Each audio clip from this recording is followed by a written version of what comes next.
माँ भारती को प्रणाम करता हूँ सबके, और अपने इष्ट गुरु माता पिता को प्रणाम करता हूँ बच्चों। बहुत ढेर सारा आज पे, और सभी लोगों को सुबह सुबह की खुशी खुशी वाली राम राम। आज हम 3 बहुत महत्वपूर्ण विषयों पर बात करेंगे। पता है क्या? संपत्ति सुख किसकी किस्मत में होता है?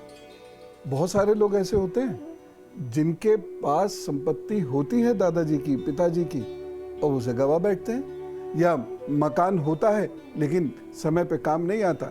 तो संपत्ति का सुख किसकी किस्मत में है? दूसरी बात हम करेंगे हनुमान जी की। आखिर वो लाए क्या थे जिसको हम कहते हैं ना कि जिससे राम जी और लक्ष्मण जी अपनी मूर्छा तोड़कर खड़े हो गए, वो था क्या? ये हम बात करेंगे, और एक बहुत खास बात होगी गुरु मंत्र में। लेकिन शुरुआत करते हैं आज के पंचांग से। और पंचांग शुरू करूं उससे पहले एक रहस्य रखना चाहता था, लेकिन मैं उसे खोल देता हूं। मैं आज जो बात करने जा रहा हूं वो ये है कि विवाह तय होकर जब टूट जाता है तो उसके लिए हम कौन सा ऐसा अचूक उपाय करते हैं कि फिर तो विवाह को होना ही होगा। चलिए पंचांग से शुरू करते हैं। आज 28 जून, दिन मंगलवार है। संपत्ति सुख की हमें बात करनी है। देखिए, किसी भी वस्तु का सुख होना और वस्तु होना, ये दोनों अलग अलग बात है। अनेक बार ऐसा होता है, बहुत सारे लोगों की किस्मत में ऐसा होता है कि उनके पास वस्तु होती है लेकिन उसका सुख नहीं होता है, और उसकी वजह से उन्हें बहुत सारे कष्ट झेलने पड़ते हैं, बहुत सारी समस्याओं का सामना करना पड़ता है।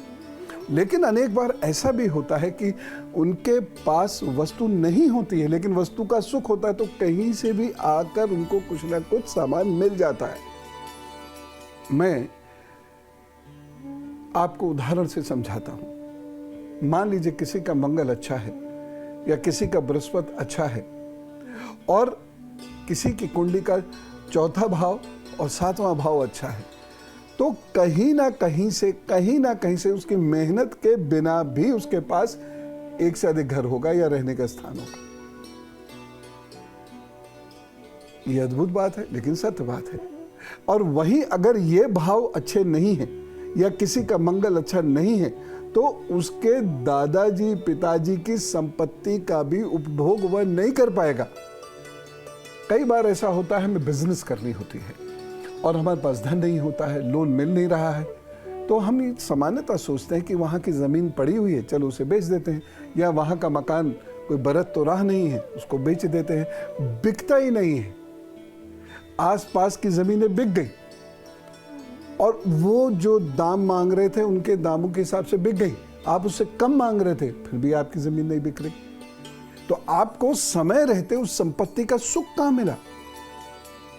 एक और महत्वपूर्ण चीज कि यदि आपका मंगल बहुत कमजोर है या 4थे भाव की स्थिति बहुत ज्यादा कमजोर है, तो आप अपने द्वारा खरीदे गए या बनाए गए घर में रह ही नहीं पाएंगे। बृहस्पति अच्छा है तो इतना तो जरूर है कि घर की छत की कमी नहीं होगी और अच्छे से अच्छा होता जाएगा, लेकिन आप अपने द्वारा बनाए गए घर में नहीं रह पाएंगे। ये योग है, और है तो है, 99.99% नहीं, 100% ये योग है। अब आप सब लोग ये सोच रहे होंगे, मुझे मालूम है कि ये तो कहीं ना कहीं हमारी जिंदगी में हो ही रहा है। और कुछ लोग ये भी सोच रहे होंगे कि हम इतने वर्षों से कोशिश कर रहे हैं, घर नहीं मिल पा रहा हमको, इतने सारे फ्लैट्स खाली पड़े हैं, बिकने के लिए खाली पड़े हैं, लेकिन हमको नहीं मिल पा रहा, कुछ ना कुछ प्रॉब्लम्स आ जाती हैं। ये बातें हुई सिद्धांतिक, ये बातें हुई आपकी समस्या से संबंधित। अब मैं आपको उपाय, ये बातें हुई आपकी समस्या से संबंधित। अब मैं आपको उपाय बताऊंगा। संपत्ति का सुख आपको मिले, उसके लिए आप एक काम करिए। सबसे पहले क्या करिएगा, थोड़ा सा सुरमा ले लीजिए, थोड़ा सा सुरमा, और किसी निर्जन स्थान पे जाकर उसको दबा दीजिए। अपने इसको याद कीजिए, अपने प्रभु को याद कीजिए और आ जाइए और वेट कीजिए। धैर्य तो धारण करना पड़ेगा, क्योंकि हमारी किस्मत में जो चीज़ नहीं होती है फिर भी हमें पानी होती है, तो हम उसके लिए उपाय करते हैं, भगवान जी से प्रार्थना करते हैं, मिलती है, समय लग जाता है, इसलिए धैर्य धारण जरूर कीजिएगा। दूसरा उपाय, एक छोटे से मिट्टी के बर्तन में कुछ लाल ईंट डाल दीजिए, चाहे लाल पत्थर के टुकड़े डाल दीजिए, चाहे ईंट के टुकड़े उसमें डाल दीजिए और उसे भी किसी निर्जन स्थान पर जाकर दे दीजिए। तीसरा उपाय मैं बता रहा हूँ, जिस जगह आपका जन्म हुआ है वहाँ पर पीने के पानी की व्यवस्था कर दीजिए। जितना भी आप पर धन है, कोई ज़रूरी नहीं कि बड़ा सा वाटर कूलर ही लगाना है, आप छोटा वाटर कूलर भी लगा सकते हैं, आप घड़ा भी रख सकते हैं, आप प्याऊ भी खोल सकते हैं। जिस तरीके से लोगों के पानी पीने की सेवा आप कर सकें वो कर दीजिए, अपने आप लाभ होना शुरू हो जाएगा। एक उपाय मैं और बताता हूँ आपको, और सरसों का ये उपाय है, पीली सरसों के सूखे दाने, ये 5 छोटी छोटी पोटली में बांध लीजिए और उसको जो पूजा का स्थान है वहाँ पर रख दीजिए। प्रभु को प्रणाम रोज़ाना कर लिया कीजिएगा और उनसे कहिए कि हमारा घर कर दें, या जो घर है उसका सुख आपको मिलना शुरू हो जाए। और कई बार एक बहुत विशेष उपाय काम करता है, जब संपत्ति विवादों में घिर जाती है और वो किसी के काम नहीं आती है। वो क्या है अभी बताता हूं मैं आपको। उपाय जिसे आपको संपत्ति का सुख मिले, सबसे पहली चीज ये है कि यदि आपकी संपत्ति दुख दे रही है या अटक गई है या विवाद में पड़ गई है, आप सामान्यतः तांबे की चीजें अवॉइड करें। हाँ, आप अपने स्वास्थ्य के लिए तांबे के बर्तन में जल पीते हैं, वो एक अलग बात है, लेकिन तांबा अवॉइड कीजिएगा। और अपने सर पर खाकी या पीले रंग की टोपी धारण करना शुरू कर दीजिएगा। आप करके देखिए, इसके क्या अद्भुत परिणाम मिलते हैं, आप कर देखिए। एक उपाय मैं आपको और बताता हूं।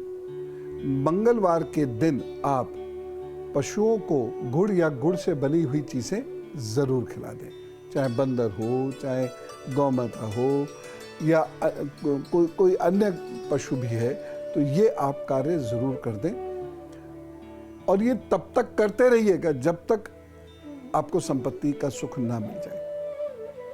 मिल जाएगा वैसे, लेकिन जैसा मैंने कहा था कि एक बहुत महत्वपूर्ण उपाय मुझे आपको बताना है। जब संपत्ति विवाद में घिरने लग जाती है तो उस संपत्ति का वस्तुतः कोई भी उपयोग नहीं कर पाता, लेकिन किसी एक या दो लोगों की जिद की वजह से विवाद चलता रहता है। लोग टूटे फूटे मकानों में रहते हैं। एक समय में ये स्थिति आ जाती है, मकान भी खाली हो जाता है, वो बिल्कुल एकदम बैरन प्रॉपर्टी हो जाती है, लेकिन फिर भी मुकदमे खत्म नहीं होते, वाद विवाद खत्म नहीं होते। ऐसे में एक कार्य कर लीजिएगा, माँ बगलामुखी का जप आप जरूर कर लीजिएगा। माँ बगलामुखी का जप सीख कर करिए और प्रतिदिन रात को 36 बार जरूर कर लिया कीजिए। ओम ह्रीं बगलामुखे सर्वदुष्टानां वाचम मुखम पदम स्तंभ जीवहि कीले बुद्धि विनाशाय ह्रीं ओम नमः। ये मंत्र आप 36 बार पढ़ेंगे, पूर्व की ओर मुंह करके पढ़ेंगे, पीले आसन पर बैठेंगे, पीले वस्त्र धारण करेंगे और बृहस्पतिवार के दिन नमकीन चीज़ें जैसे भुजिया हो गई बेसन की, जैसे पकौड़े हो गए, इस प्रकार की चीज़ें आप लोगों में बांटा करेंगे जिनको उसकी ज़रूरत है। दोस्त लोग नहीं, बाहर के लोग। देखिए, आपका काम अवश्य बनेगा और जल्दी बनेगा। और आपको विशेष उपाय मैं बताऊंगा अभी, लेकिन श्री राम और श्री लक्ष्मण इंद्रजीत से युद्ध कर रहे थे। उसके पास ब्रह्मास्त्र होता। ब्रह्मास्त्र होता क्या है ये आपको पता है? चलिए मैं आपको किसी दिन ब्रह्मास्त्र समझाऊंगा। संस्कृति को समझने की जरूरत है और गहराई से समझने की जरूरत है, उसको वैज्ञानिक रूप से समझने की जरूरत है। तो ब्रह्मास्त्र के बारे में फिर कभी बात करेंगे, लेकिन ये जबरदस्त युद्ध चल रहा था, भयंकर युद्ध चल रहा था। अचानक क्या हुआ, एक ब्रह्मास्त्र लगता है और लक्ष्मण जी शिथिल पड़ जाते हैं। जामवंत को हनुमान जी की वह शक्ति पता थी, वह ताकत पता थी। तो जामवंत जी ने कहा, हनुमान जी आप जाइए और हिमालय से कुछ औषधियाँ लेकर आइए। श्री राम जी भी घायल हैं, लक्ष्मण जी भी घायल हैं। तो जामवंत ने हनुमान जी को भेजा। तो हनुमान जी ने कहा, मैं कैसे पहचानूंगा? तो जामवंत जी ने हनुमान जी से कहा, जब आप उन पहाड़ों पर चढ़ेंगे तो आपको एक सुनहरा पर्वत दिखाई देगा, वही औषधियाँ हैं जिनको आपको लेके आना है। ये कह के हनुमान जी गए और जामवंत जी जो स्वयं अच्छे वैद्य हैं, उन्होंने क्या करना शुरू किया, बाण उनके शरीर से निकालने शुरू किए। देखिए, समाज में व्यवस्था, जो धर्म की व्यवस्था है वो बनी रहे, उसके लिए श्री राम और श्री लक्ष्मण ने युद्ध किया, जिसमें वो स्वयं भी बहुत बहुत घायल होते थे। रोज उनके शरीर से रक्त बहता था। रोज उनकी सेवा जामवंत जी और सुषेण वैद्य करते थे। खैर, आज तो हनुमान जी की बात कर रहे हैं, तो हनुमान जी जाते हैं वहां पर और उनको कुछ पीला पीला सुनहरा सुनहरा जैसे जामवंत जी ने बताया था वो प्राप्त हो जाता है और वो वहां से वापस आते हैं और बहुत द्रुत गति से आते हैं। अब जब वो पहाड़ नीचे रखते हैं तो उसमें कुछ विशेष औषधियां हैं। 4 औषधियां हैं, उसके नाम मैं आपको बताता हूं। मृत संजीवनी एक औषधि है, विशल्यकरणी दूसरी औषधि है, तीसरी सुवर्णकर्णी और चौथी है संधानी। ये औषधियां उनके पास हैं। इन औषधियों से जामवंत जी श्री राम श्री लक्ष्मण का इलाज करते हैं, जिससे उनके शरीर में पुनः चेतना ही नहीं स्फूर्ति भी आती है और वह लोग फिर से युद्ध के लिए तैयार हो जाते हैं। यहाँ मामला धर्म का है। धर्म रिलीजन नहीं, जिसे आजकल हम लोग समझते हैं। धर्म का मतलब है कि एक असुरी शक्ति है जिसने अनेक अनेक ऋषियों को परेशान किया, अनेक अनेक स्त्रियों को परेशान किया और जो मां सीता का भी अपहरण करके ले गए, यानी रावण। तो ऐसे समय में उन सबका कल्याण करना धर्म है। धर्म की परिभाषा यही है, धर्मेवति धार्यते। तो वो फिर से धर्म का कार्य करने के लिए चढ़ गए। अब आप कहेंगे ऐसा कैसे हो सकता है? आज भी 2 प्रकार की ऐसी औषधियां हैं हिमालय के रीजन में, हिमालय के क्षेत्र में। एक का नाम है सोलो, स्थानीय भाषा में इसको कहते हैं। ये लेह के ऊपर मिलती है, लेह से भी ऊपर मिलती है सोलो। और दूसरी एक वंडर हर्ब के नाम से जानी जाती है, जिसका रोडियोला नाम है। आपको पता है इन हर्ब्स की ताकत? ये हर्ब्स जो हैं, आपको जब परमाणु हमला हो, भगवान ना करे कभी, तो उस तक से बचा ले जाती, क्योंकि इनके ऊपर रेडियो एक्टिव एनर्जी काम नहीं करती। रेडियो एक्टिविटी से ये प्रभावित नहीं होती, उससे ये दूषित नहीं होती, इसलिए उसमें भी ये मनुष्य की मदद करती हैं, मनुष्य को बचा ले जाती हैं। और ये बात मैं नहीं कह रहा, मैं कोई भी बात बिना प्रमाण के नहीं कहूंगा।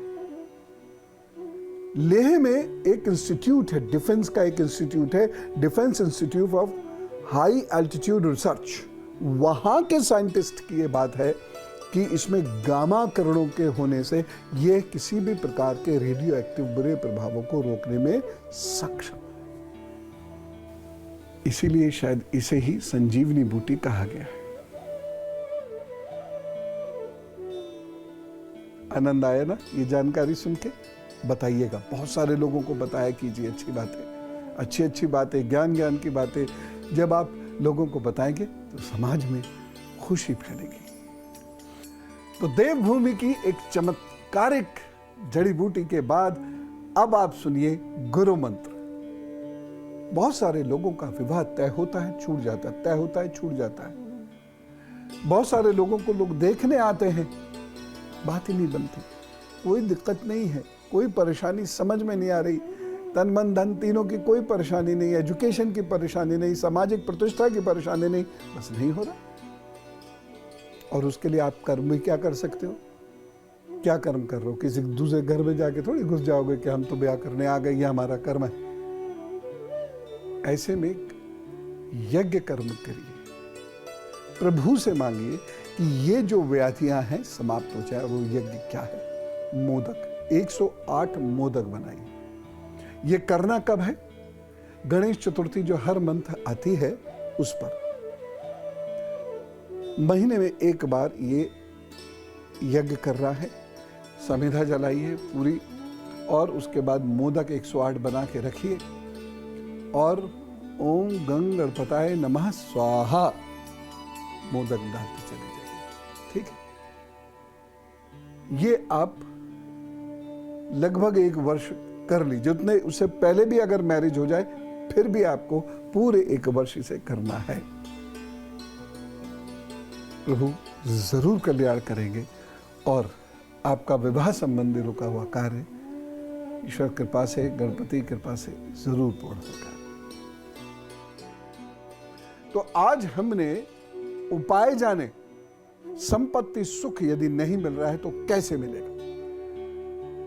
आज हमने ये जानने की कोशिश की कि वो कौन सी मेडिसिन श्री हनुमान जी लेके आए थे जिससे राम जी और लक्ष्मण जी की जान बची थी। आज आपके पास उन जड़ी बूटियों के नाम तक हैं। किसी को भी बताइएगा, जो ना माने उसको कहिए ये है। आज आप पे इंस्टीट्यूट का नाम तक है, कोई ना माने तो इंस्टीट्यूट का रेफरेंस दीजिएगा। लोग आपकी सत्यता को मानने के लिए बाध्य होंगे। और साथ ही साथ हमने एक बहुत महत्वपूर्ण चीज ये जानी, एक उपाय जाना उन लोगों के बारे में जिनकी मैरिज तय होकर छूटती चली जाती है। अचूक उपाय है ये, तो आप इस जानकारी को लोगों तक बांटिएगा, अपने जीवन में इसका सदुपयोग कीजिएगा और कहिएगा राम राम, नमस्कार, भारत माता की जय।